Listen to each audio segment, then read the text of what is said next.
Buenos días, gracias por acompañarnos en esta mañana, en este devocional de la Iglesia Bíblica Torre Fuerte. Hoy es 29 de julio del 2026. Es un gusto poder acompañarles en esta mañana y poder compartir unos minutos de la palabra de Dios en bendición y en compañía con cada uno de ustedes. Vamos a orar, pedir la dirección de nuestro Dios y entrar directamente a nuestro tema del día de hoy. ¿Me acompañas? Señor, te agradecemos mucho esta mañana y la oportunidad que tenemos para compartir. Te rogamos, Dios, tú guíes este tiempo y permitas, Padre, que sea un tiempo de bendición y de gusto y de deleite en tu presencia, Padre. Nos ponemos en tus manos, en el nombre de Cristo Jesús. Amén. Muy bien, pues vamos a entrar directamente al tema. El domingo pasado predicábamos acerca de la paz de Dios en contraposición con la hostilidad del mundo. Y al respecto de esto quisiera hacer una pregunta de reflexión. ¿Puede haber paz y pecado al mismo tiempo en la vida de las personas?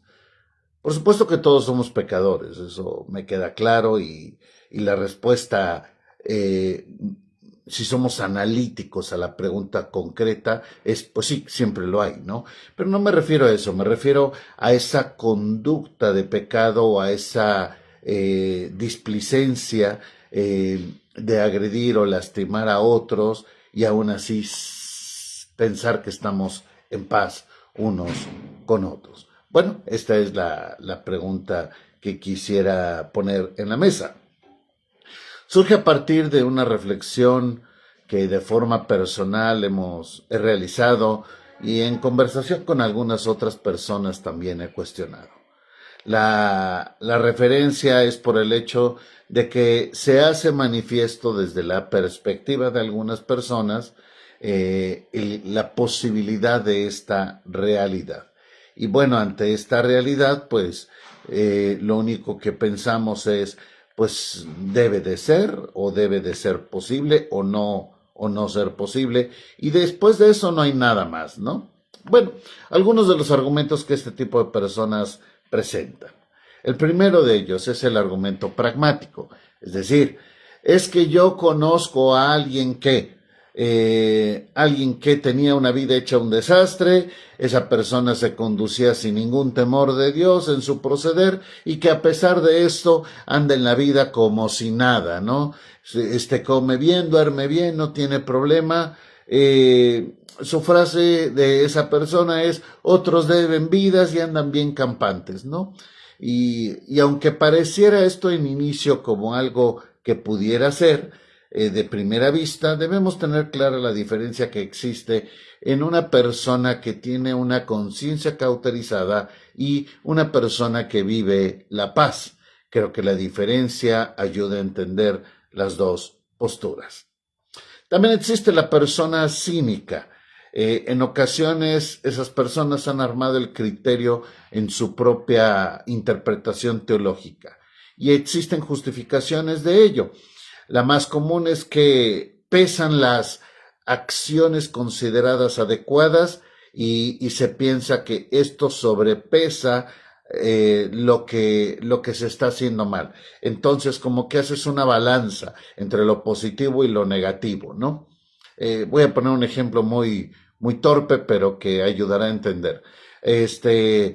Soy un buen padre, soy un buen proveedor, mi familia no le falta nada, soy un hombre trabajador, respeto a mi esposa, no le agredo, mis hijos están en una escuela buena, o sea, soy un buen padre. Esto me da permiso para ser infiel. Porque a ellos no les falta nada y entonces mientras a ellos no les falte nada, pues yo me puedo dar estos lujos porque no estoy faltando a ellos, ¿no? Esta es una manera de justificar esto que no es otra forma más que cinismo, ¿no? Existe el concepto de la ignorancia también. ¿A qué nos referimos con este concepto? Es la tercera postura que sustenta la falta de conocimiento, algo que algunas personas podrían argumentar, pero no en el caso de un hijo de Dios, ¿no? Porque un hijo de Dios es expuesto constantemente a la palabra y entonces en diferentes contextos hace hace conocimiento o llega conocimiento a su vida de los preceptos divinos. Hay otras personas que utilizan el concepto de la argumentación, que no es otra cosa más que la justificación por medio de las palabras, ¿no? Historias que usan, incluso bíblicas, para especular a través de ellas una aparente paz.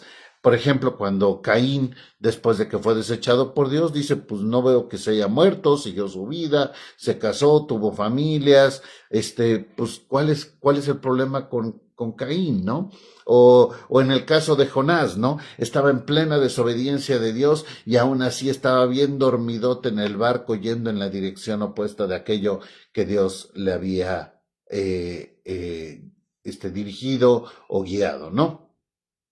Honestamente considero que estos pasajes no muestran paz en ellos. En otros casos podríamos mencionar historias similares. Es más bien, en todo caso, alguna de las condiciones previas que ya mencioné: justificación, ignorancia, orgullo, estas cosas que ignoran la realidad. Independientemente de la postura que elijamos, a las cuales sin duda podemos agregar algunas más, la Escritura nos enseña qué puede suceder cuando hay una persona, un hijo de Dios, y tiene este pecado en su vida. ¿Puede tener paz? El Salmo 32, verso 3, dice lo siguiente. Salmo 32, 3. Dice: mientras callé, se envejecieron mis huesos en mi gemir todo el día, porque de día y de noche se agravó sobre mí tu mano, se volvió mi verdor en sequedades de verano. El pasaje está ilustrando lo que sucede en un hombre que es sensible a Dios, pero se encuentra en una condición de pecado. Expresa de manera literaria, este pesar espiritual de su condición. ¿Puede haber una vida de pecado y aún así tener paz? Entendemos que el pasaje nos expresa que no, para un hijo de Dios. Isaías 57, 21 dice claramente: no hay paz, dice Dios, para el impío. Bueno, si nosotros leyéramos el Salmo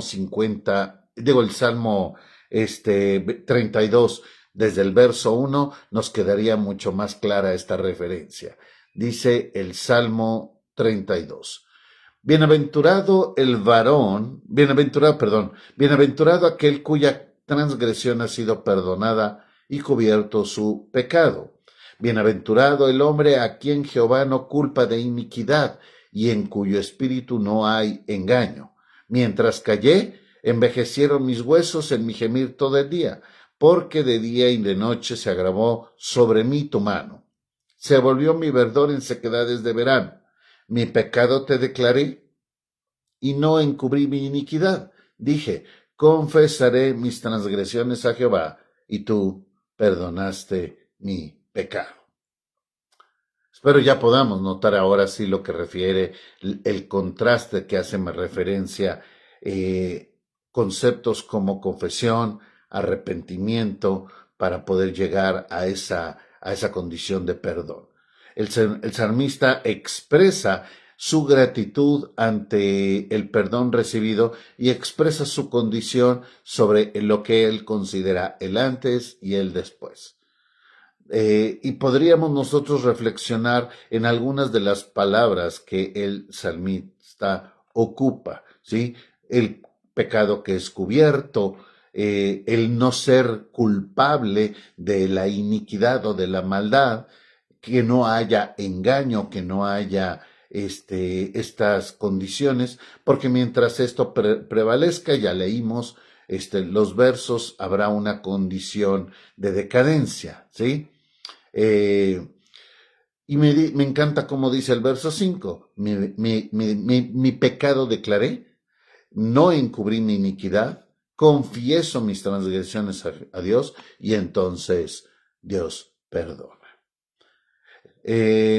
La reflexión sería la siguiente: no confundamos el tener paz con Dios, que justificación, argumentos, conciencia cauterizada, ignorancia o cinismo. son dos cosas completamente diferentes. La paz de Dios es esta sensación de bienestar independientemente de las circunstancias que estamos enfrentando. El no saberme vulnerable, el no tener tranquilidad justificado a través de cauterizar, a través de entrar en una serie de argumentos hacia mi propia mente, el hecho de ser cínico no entra en lo que el Señor describe como paz. Pueden verse muy similares al principio, o más bien pueden verse muy similares tal vez en la persona que observas de primera instancia, pero el sustento que sostiene esa condición es diametralmente opuesto. Y cada uno de nosotros tenemos un llamado a reflexionar cuál es esta referencia que hay en nuestras vidas. Vamos a orar. Padre, cada uno de nosotros tendremos esta referencia hacia ti. Guíanos, Señor, en tu instrucción para reflexionar, Padre, si es que estamos en paz contigo, con nosotros mismos, con nuestro prójimo y aún con nuestros enemigos. O es que hay algún tipo de argumentación o justificación en nuestra propia mente que está tratando de tapar o cubrir esa condición que está sucediendo en nuestras vidas para no ser confrontados. Que tu Espíritu Santo nos guíe y nos instruya hacia esa realidad de la cual cada uno de nosotros haremos bien en considerar hacia nuestra vida. Guíanos, Señor, hacia ti, buscamos esta enseñanza. En nombre de Jesús. Amén. Bien, muchas gracias por acompañarnos en esta mañana. Recuerden que hoy por la noche estamos en el culto de media semana, una reunión un poquito diferente, pero estamos enseñando la carta de Pedro. También estamos orando por la escuela bíblica de vacaciones. Estamos teniendo hoy en este momento alrededor de unos más de 200 niños y tal vez unos 100 personas, fácil de estar trabajando aquí con los niños. Oren por ellos, de veras hay un ejército muy fuerte, un equipo muy fuerte que está sirviendo de manera especial a esta iglesia. Bien, termino la transmisión agradeciendo el saludo de las personas. Hoy fueron muy poquitos. No sé por qué, a lo mejor porque varios están aquí trabajando, no sé. Dice Pati Bo, buenos días. Mi hermanita Leo Patiño, buenos días y saludos a ambas. David, buenos días. Y dice Luis, bendiciones. Muchas gracias por el mensaje que nos compartió. ¿Podría compartirme su correo? Claro, Luis, en breve te lo comparto en privado por cualquier cosa. ¿Ok? Bueno, que Dios me los bendiga grandemente y tengan ustedes un excelente día. Gracias por acompañarnos y estamos al pendiente. Bendiciones.